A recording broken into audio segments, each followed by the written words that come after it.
अपनी आंखें खाली कर दे, काश तू मेरी आंखें भर दे। मेरे यारा तेरे गम अगर पाएंगे, हमें तेरी है कसम, हम संवर जाएंगे। इश्क में ऐसे ही सॉन्ग्स आपकी प्लेलिस्ट भर देते हैं ना। तुम्हारे बगैर हम जी नहीं सकते, तुम्हारे बगैर जीकर हम क्या करेंगे, या फिर जो तुम ना मिले तो हम मर जाएंगे। ऐसे डायलॉग दिमाग में पॉपकॉर्न की तरह उछलते रहते हैं। और जब आप किसी को प्रपोज करेंगे और सामने वाला आपको रिजेक्ट कर दे तो टूटा टूटा एक परिंदा ऐसा टूटा कि फिर जुड़ ना पाया।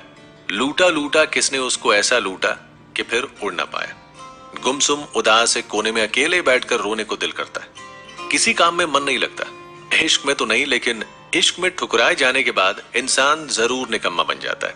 और फिर दिमाग में डायलॉग आता है, तुम्हारे बगैर मैं जी नहीं सकता, अगर तुम मेरी नहीं तो किसी और की भी नहीं हो सकती। होल्ड ऑन बड़ी, होल्ड ऑन। दिमाग में उछल रहे डायलॉग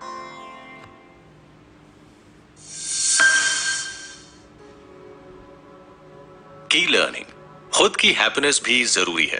क्या आपको प्यार में धोखा मिला? क्या आपके प्यार ने आपको रिजेक्ट कर दिया? क्या आपका लव प्रपोजल किसी ने रिजेक्ट कर दिया? तो सबसे पहले अपने आप को एक शायरी सुनाइए। अर्ज किया है, बहुत लंबी है जमीन, मिलेंगे लाखों हंसी, इस जमाने में सनम तू अकेला तो नहीं, तू नहीं तो कोई और सही, कोई और नहीं तो कोई और सही। मजाक की बात नहीं है, हम सचमुच दिल से आपको ये रिक्वेस्ट करते हैं कि लाइफ में रिजेक्शंस को पॉजिटिवली डील करना सीखिए। क्योंकि सच्चाई यही है कि जिंदगी में हमें जो चाहिए होता है वो सब कुछ नहीं मिलता। क्योंकि दुनिया का हर इंसान एक मल्टी बिलियनियर अरबपति बनना चाहता है, लेकिन हर किसी के पास इतना पैसा तो नहीं होता। महबूबा का सपना भी अरबपति बनने के सपने की तरह ही होता है। आपको सिर्फ कोशिश करते रहना चाहिए, फिर सपना पूरा हो या ना हो ये सपने की मर्जी। कई बार प्यार में रिजेक्शन मिलने के बाद इंसान के दिमाग में दो तरह के थॉट आते हैं, एक के हम मर जाएंगे, या दूसरा कि मुझ में क्या कमी थी कि उसने मेरा प्यार ठुकराया, अब हम रिजेक्शन का बदला लेंगे। ये दोनों ही थॉट इंसान की लाइफ बर्बाद कर देते हैं। लेकिन समझदार लोग रिजेक्शन के बाद मुस्कुराकर खुद से कहते हैं कि ठीक है, अगर उसे मैं पसंद नहीं, मुझे पसंद करने वाला इस दुनिया में कोई ना कोई तो मिल ही जाएगा। फॉर एग्जाम्पल, करेला हेल्थ के लिए बहुत अच्छा होता है, लेकिन सोचिए कि करेले की सब्जी आपको बिल्कुल भी पसंद नहीं है। फिर भी अगर कोई जबरदस्ती आपको करेले की सब्जी खिलाने की जिद करे तो आप वहां से भाग जाएंगे ना। आपका प्यार भी ऐसा ही होता है, चाहे आपका प्यार कितना भी सच्चा क्यों ना हो, आप अपने क्रश के लिए कितने भी परफेक्ट चॉइस क्यों ना बन जाए, लेकिन अगर उन्हें पसंद ही नहीं है तो नहीं का मतलब नहीं होता है। और इस नो को समझने की मैच्योरिटी हम सब में होनी चाहिए। रिजेक्शन के बाद उदास होकर निकम्मा बनने से अच्छा है कि जिंदगी में इतने बेहतर इंसान बनो कि आपको रिजेक्ट करने वाले को बाद में पछतावा होने लगे। आप अपने लिए कोई और बेहतर पार्टनर तलाश करो, उस पार्टनर के साथ इतनी हैप्पी लाइफ जीने की कोशिश करो कि किसी को भी ऐसा लगे कि काश आप उसके पार्टनर होते। अब यहाँ एक कैच पॉइंट है, आपको अपनी लाइफ को हैप्पीनेस और सक्सेस के ट्रैक पर इसीलिए नहीं मोड़ना है कि किसी को जेलेसी फील हो या फिर आपके रिजेक्ट करने वाले को पछतावा हो।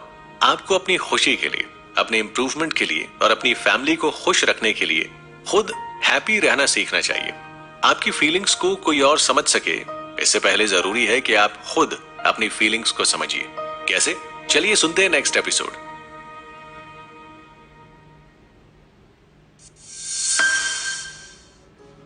की लर्निंग्स, प्यार और अट्रैक्शन के बीच बड़ा फर्क है।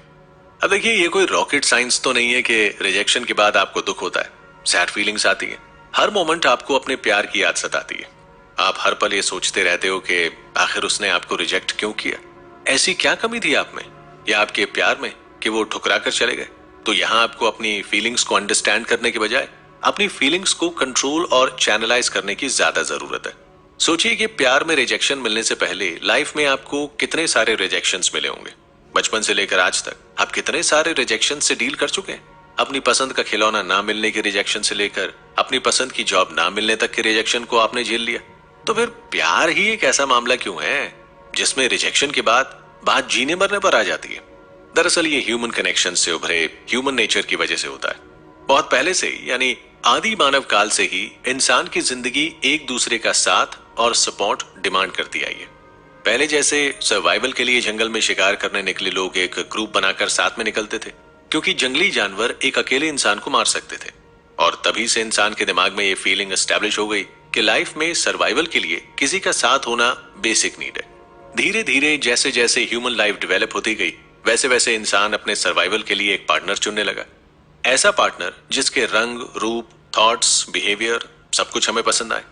और फिर जब ऐसा कोई आपको रिजेक्ट कर देता है, तब सैडनेस इतनी गहरी हो जाती है कि बात जीने मरने तक आ जाती है, क्योंकि मुद्दा सर्वाइवल की फीलिंग से जुड़ा हुआ था। अब सबसे पहले तो आप सर्वाइवल की फीलिंग को दिमाग से निकाल कर फेंकिए, क्योंकि आप 21st सेंचुरी में जी रहे हैं। आप अपने सर्वाइवल के लिए किसी लव पार्टनर पर डिपेंडेंट नहीं होते। यहाँ बात सर्वाइवल की होती ही नहीं है, बल्कि यहाँ मुद्दा होता है सैटिस्फैक्शन का। यहाँ बात नीड की नहीं है, बात वांट्स की होती है। ऐसी ही बात सच्चे या झूठे प्यार की नहीं, बात अट्रैक्शन और अटैचमेंट की होती है। फीलिंग से ज्यादा डिजायर की होती है। इसीलिए आपको लव रिजेक्शन का कंपैरिजन सर्वाइवल के साथ नहीं, बल्कि डिजायर के साथ सीखना चाहिए। प्यार में डिजायर फीलिंग से ज्यादा अट्रैक्शन के साथ जुड़ी होती है। दोस्तों, इस बात को अच्छे से समझ लीजिए कि अटैचमेंट और अट्रैक्शन में जमीन आसमान का फर्क है। अट्रैक्शन पाने की जिद है, तो अटैचमेंट दूर रहकर भी जोड़ा जाने वाला बंधन है। जब आप किसी से दिल से प्यार करते हो, तब उसे पाने की जिद नहीं होती, बल्कि आपकी प्लेलिस्ट में एक ही गाना बजता है, एक तेरी खैर मंगदी, मैं मंगा ना कुछ और, बस तेरी खैर मंगदी। वहीं अट्रैक्शन आपको मजबूर करता है कि आप अपनी फिजिकल या मेंटल डिजायर को फुलफिल करें, और अट्रैक्शन में इंसान गलत साथी के साथ फंसकर अटैचमेंट की तलाश करता है। यही वजह है कि आजकल मूव ऑन शब्द ज्यादा सुनने में आ रहा है। लेकिन इस मूव ऑन शब्द की इंपॉर्टेंस और नीड को समझने के लिए सुनिए नेक्स्ट एपिसोड।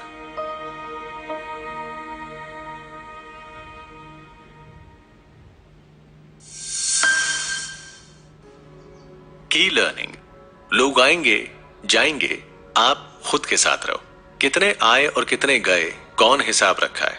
किसी के लिए या किसी की वजह से ये दुनिया न रुकी है न रुकेगी। सांसें किसी के लिए नहीं रुकती दोस्त, जिंदगी चलती रहती है। कड़वी लेकिन सच्ची बात बताते हैं। सोचिए आपकी लाइफ से आज तक कितने लोग चले गए, या तो आपको छोड़कर चले गए या फिर दुनिया छोड़कर चले गए। आपके किसी अपने की डेथ से भी आपकी जिंदगी नहीं रुकती, तो फिर किसी के प्यार के ठुकराने के बाद भला क्यों रुकनी चाहिए? हम ये नहीं कह रहे कि किसी से प्यार नहीं करना चाहिए या प्यार का इजहार नहीं करना चाहिए। बस इतना कहने की कोशिश कर रहे हैं कि प्यार बस एक फीलिंग है, और फीलिंग बदलती रहती है। इसीलिए अगर आपको प्यार में रिजेक्शन मिले, तो उस बात का डिप्रेशन लेने की जरूरत नहीं होती। बस एक फीलिंग या एक थॉट आपने किसी के सामने एक्सप्रेस किया, उसका थॉट आपके थॉट से अलग था। अब आपको ऐसे किसी व्यक्ति को ढूंढना है जो आपके थॉट से अग्री करता हो। Means move on baby, move on. अब यहाँ ये मतलब नहीं है कि आप दिल पे एक आशिक बन गए जो राह चलते किसी को भी अपना दिल दे बैठे। लेकिन अपने क्रश के रिजेक्शन के बाद आप जान जाते हो कि आपकी एक्सपेक्टेशंस और आपके पार्टनर की एक्सपेक्टेशंस मैच होना कितना जरूरी है। इसीलिए रिजेक्शन के बाद टेम्पररी सिंपैथी जताने वाले शख्स के करीब जाने की बजाय किसी ऐसे व्यक्ति की तलाश कीजिए जो आपकी फीलिंग्स परमानेंटली समझ सके, मतलब आपका लाइफ पार्टनर बन सके। एक ऐसा शख्स जिसके साथ आप अपनी पूरी जिंदगी बिताना चाहें। हम सबको लाइफ में कभी ना कभी प्यार में रिजेक्शन का सामना करना पड़ता है, फिर चाहे वो प्यार मिलने से पहले की बात हो या प्यार मिलने के बाद। हमने कितने सारे कपल्स को कुछ वक्त तक साथ रहने के बावजूद एक दूसरे को रिजेक्ट करते देखा है, रिश्ते तोड़ते देखा है, क्योंकि साथ वक्त बिताने के बाद उनको एहसास हुआ कि उनके बीच कोई अटैचमेंट था ही नहीं, बस अट्रैक्शन था। फिर चाहे वो सेक्सुअल अट्रैक्शन हो या फिर डिजायरेबल अट्रैक्शन। तो नो बकवास, सीधी बात यह है कि रिजेक्शन को लाइटली लो और मूव ऑन करो। लेकिन मूव ऑन करने की हिम्मत कैसे जुटाएं, कैसे उसको भुलाकर किसी और का ख्याल दिल में लाएं? चलिए सुनते हैं नेक्स्ट एपिसोड में।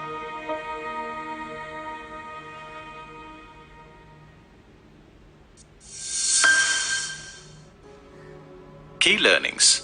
हर किसी को कॉन्फिडेंट पर्सनैलिटी पसंद आती है। उस शख्स को कोई न गिरा पाया मेरे दोस्त, जिसे चलना ठोकरों ने सिखाया हो।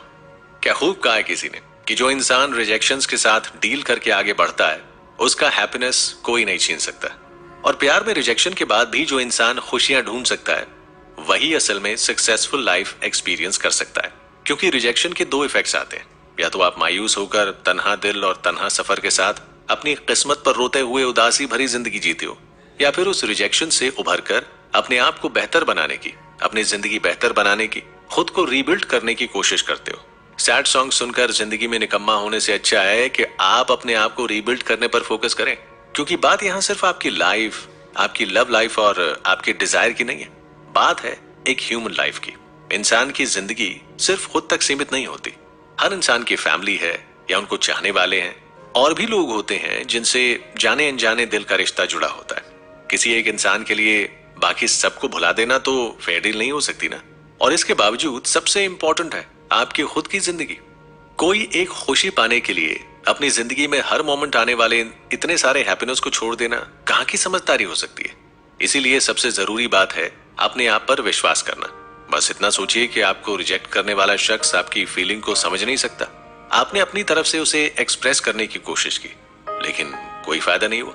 अब वही फीलिंग एक्सप्रेस करते हुए स्ट्रेस में जिंदगी बिताने से अच्छा है किसी ऐसे शख्स को ढूंढना जो आपकी फीलिंग्स को समझ सके और म्यूचुअली शेयर कर सके। इसके लिए सेल्फ कॉन्फिडेंस होना चाहिए कि आप गलत नहीं हो, ना ही आपकी फीलिंग्स गलत है। बस आपने गलत शख्स के सामने ये फीलिंग्स एक्सप्रेस की। जब आप खुद को ये यकीन दिला देंगे तब मूव ऑन करना आसान हो जाएगा। मूव ऑन करने का मतलब बस इतना नहीं होता कि एक रिलेशनशिप को छोड़कर उसी तरह की दूसरी रिलेशनशिप में पड़ जाना। कई बार सिर्फ तलाश करने के लिए भी मूव ऑन किया जाता है। Moving on finding. जब ये तलाश खत्म हो जाए तब आप किसी नए रिश्ते में खुशियां ढूंढने को पूरी तरह से तैयार हो जाते हैं, क्योंकि वही रिलेशनशिप आपकी लाइफ का अल्टीमेट डेस्टिनेशन बन सकता है और यही आपकी लव प्रॉब्लम्स का परमानेंट सोल्यूशन बन सकता है। तो लव रिजेक्शन प्रॉब्लम्स का परमानेंट सोल्यूशन कैसे ढूंढेंगे, चलिए सुनते हैं नेक्स्ट एपिसोड में।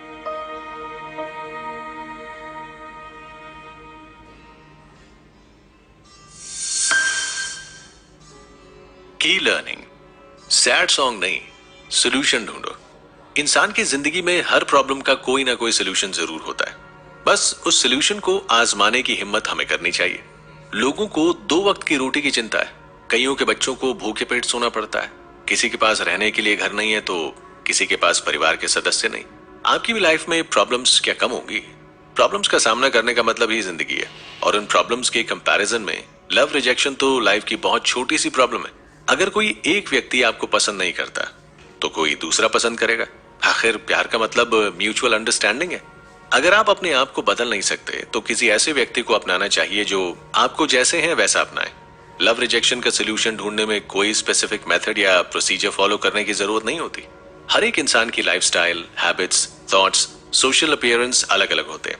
हर किसी की प्रॉब्लम का सोल्यूशन भी उसकी सिचुएशन के मुताबिक अलग होता है। बस एक ही कॉमन गोल के लिए इंसान जिंदगी से फाइट करता है, वो है हैप्पीनेस।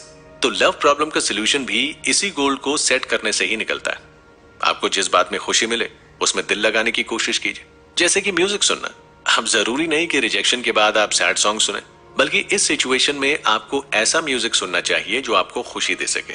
पोएम लिखना, कहानियां बुनना या कोई गेम खेलने से आपको खुशी मिलती है या तो वो ट्राई करना चाहिए।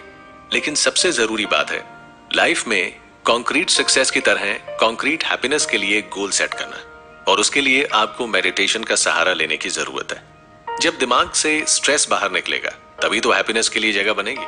और इसीलिए कहा जाता है कि हर प्रॉब्लम का सोल्यूशन ढूंढने के लिए आपको मेडिटेशन करना चाहिए। और अगर आप खुली हवा में नेचर की ब्यूटी एक्सपीरियंस करना पसंद करते हैं तो आपको कोई भी रिजेक्शन परेशान नहीं कर सकता, क्योंकि फूल, पेड़ पौधे, झरने जैसी नेचर की ब्यूटी हमारे मन को शांत करती है, माइंड को कूल और कामनेस देकर स्ट्रेस को दूर कर देती है। तो ध्यान रखिए, प्यार में ठुकराए जाने पर गम में डूबने की बजाय खुशी के स्विमिंग पूल में डुबकी लगाने की कोशिश कीजिए। अपनी खुशी की तलाश करना ही प्यार में रिजेक्शन की प्रॉब्लम को फेस करने का एक लौता सोल्यूशन है।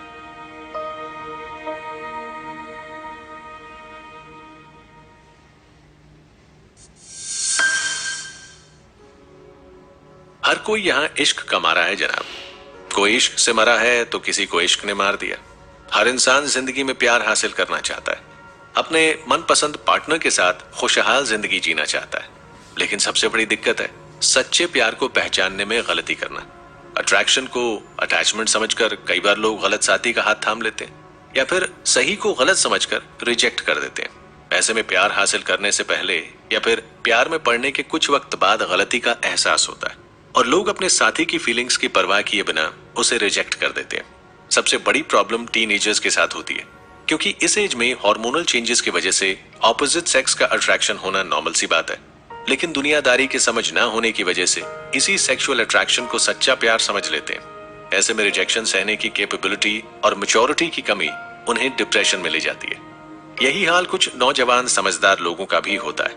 लेकिन असल में हमें प्यार में रिजेक्शन की वजह डिप्रेस होकर अपनी जिंदगी बर्बाद कर लेने की बजाय मैच्योर थिंकिंग के साथ मूव ऑन करके एक सक्सेसफुल और हैप्पी लाइफ जीने पर फोकस करना चाहिए।